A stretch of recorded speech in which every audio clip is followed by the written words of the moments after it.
ہمارے خدشات اس وقت یہ ہے کہ ہمیں کافی لوگ بتا رہے ہیں، اسپیکولیشن ہو رہی ہے، ہمیں پیغام آتے ہیں کہ عمران خان کو ملٹری جیل میں ٹرانسفر کر دیا جائے گا، عمران خان کو ملٹری جیل میں نئے کیس کوئی بنا کے ٹرانسفر کیا جائے گا۔ جب ہمیں یہ سننے میں آتا ہے تو ہم یہ سمجھنا چاہتے ہیں کہ عمران خان کو ملٹری جیل میں کیوں ٹرانسفر کیا جائے گا۔ ہم پوچھنا چاہتے ہیں ملٹری سے، اسٹیبلشمنٹ سے، کہ آپ عمران خان کو ملٹری جیل میں کیوں ٹرانسفر کرنا چاہتے ہیں؟ آپ اس لیے ٹرانسفر کرنا چاہتے ہیں تاکہ ہم سب کا رابطہ فیملی کا بھی ختم ہو جائے، لائرز کا بھی ختم ہو جائے۔ اس وقت تو ہم ان کو دیکھ لیتے ہیں، ہمیں ان کی صحت کا پتہ ہے،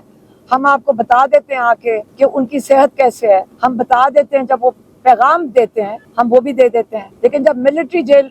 کسٹڈی میں چلے جائیں گے تو سب کا رابطہ ختم ہو جائے گا، ہمیں یہ نہیں پتا کہ ان کی صحت کیسی ہے۔ ابھی تو ہم ان کی صحت کے اوپر نظر رکھتے ہیں، ابھی ہمارے ڈاکٹر آ کے، کوشش ہماری یہ ہوتی ہے کہ مہینے میں ایک دفعہ آ کے ہمارے ڈاکٹر شوکت خانم سے ان کو چیک کر لیں، تو جب ملٹری جیل میں چلے جائیں گے تو ہمیں نہیں پتا ہوگا کہ ان کی صحت کیسے ہے۔ اس وقت جو ملٹری کسٹڈی میں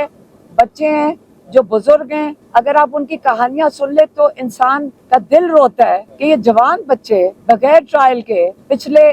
15-16 مہینے سے رکھے میں ہیں، اور ہمیں کسی کو نہیں پتا، 2-3 ہفتے تک ان کو ملاقات کی اجازت کئی دفعہ نہیں ملتی۔ اگر کوئی ان کو جب آج کل ملاقات کرتا ہے،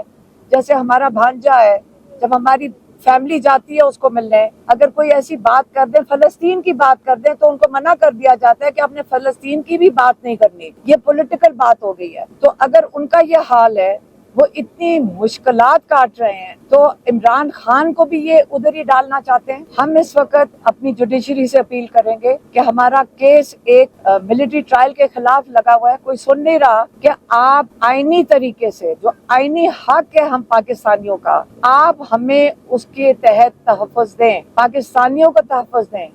ہم ملٹری کے، ہم فوج کے لوگ نہیں ہیں،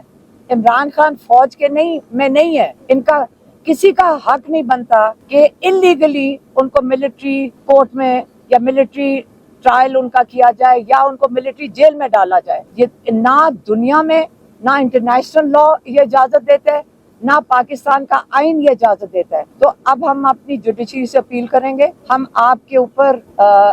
بھروسہ کر رہے ہیں کہ آپ اپنے پاکستانیوں کا تحفظ کریں، ان کے حقوق کا تحفظ کریں۔ ہمارے بھائی کے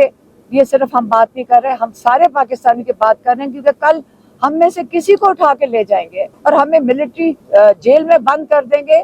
تاکہ مہینوں تک کسی کو نہ پتا چلے کہ ہمارے ساتھ کیا ہو رہا ہے۔ اس سے ہم پاکستانیوں کے لیے ہم جوڈیشری سے اپیل کریں گے کہ آپ ہمارے آئین کے مطابق ہمارے حقوق کا تحفظ کریں۔ آج کا موضوع آپ کو بتا دیتی ہوں، وہ ہے عمران خان۔ اور عمران خان اس وقت جیل میں کیوں بیٹھے ہوئے ہیں؟ اس وقت وہ جیل میں اس لیے ہیں کیونکہ جج ان کو بیل دینے کے لیے تیار نہیں ہے۔ یہ جج کو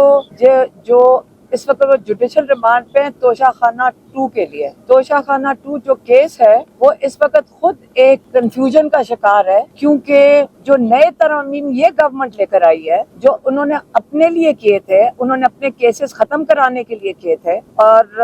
وہ والی ترامیم کے پیچھے ان کا کیس جو ہے یہاں اب نیب نہیں سن سکتی۔ اب ان کو یہ سوچ رہے ہیں کہ اب عمران خان کا کیس کدھر ڈالیں، تو انہوں نے میرے خیال میں اس وقت جو ہمارے لائرز بتا رہے ہیں، انہوں نے FIA کے حوالے کر دیا۔ جب آپ FIA کے حوالے کرتے ہیں، ابھی ان کو یہ نہیں سمجھ آ رہی عمران خان کو اور جیل میں کیسے رکھیں، تو جج کی ذمہ داری یہ دی گئی ہے کہ بیل نہیں دینی عمران خان کو۔ اس کا مطلب ابھی عمران خان جو جیل میں بیٹھے ہیں ان کو نہیں ہونا چاہیے، ان کے پر کوئی کیس نہیں ہے جس کی وجہ سے وہ جیل میں ہو۔ انہوں نے